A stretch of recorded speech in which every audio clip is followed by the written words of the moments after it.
My initial reaction was a mixture of emotions, mainly anger and fear. And I was fearful because I knew that the same thing could easily happen to me. It's just another one, honestly. That was my initial reaction was, oh, this again. The fact that I was thinking like that just made me feel even more sick to my stomach. I always felt uncomfortable when the police were in the room. I've never felt safe. The George Floyd situation reinforced that fear. After last year's George Floyd killing, we wanted to be proactive and not reactive. No justice! No peace! What's his name? What's his name? We had protests here locally, people wanting their voice heard, wanting to be known that what's going on across America is not right.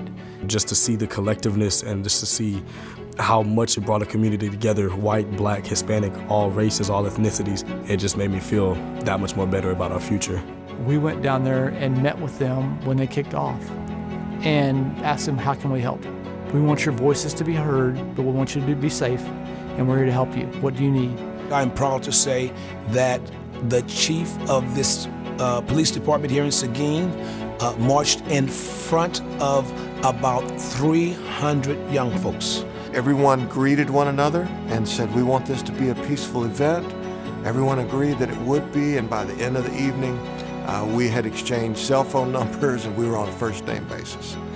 And that's where the relationships began. The compassion that we have, not only for each other, but for others, came together and formulated the Seguin Community Coalition. We were pretty intentional that the people in the room were going to be police officers, some of the leadership from the city, but the rest of everyone in the room, it was mostly black men. We do not want anyone to be unsafe in this community or to fear a police officer or for a police officer to fear a citizen. So we started looking at this and we came together as part of a community of historically black churches and church leaders and community leaders to start the very hard talk about this topic.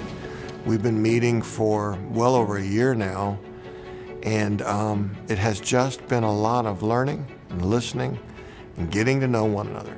From there, Dr. Ortiz from TLU was invited to come to our coalition meeting. We got to know him, meet him, and from there this kind of spawned into our B4 TLU meeting group that we started. It's for the 4 B's in our motto: break down barriers, build bridges. They wanted to get together and devise a way to bring the TLU community and the Seguin Police Department together and try to build relationships that weren't there. I think the goal at TLU all the way through has been to try to understand, learn from, open up opportunities for dialogue, see what we could do to be part of a solution. I said yes immediately. This is exactly what I wanted to see from my university.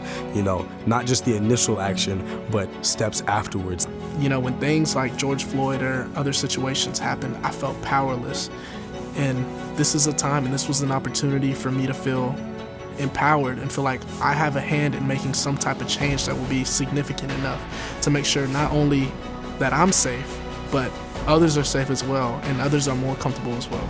So this Beyond Brutality conversation that we're having is a unique opportunity to get the police department engaged with our community and start a candid conversation about police brutality and get to know each other and trust each other and build lasting relationships between law enforcement and our community. And specifically right now we're talking about the TLU community. It does not go away in one night. It doesn't go away in one night. It takes years. And so because I do not feel like we are at the level, but we're taking steps closer. This cannot be the end. This needs to be the beginning of a large community dialogue. We want to break down these barriers, get to know one another.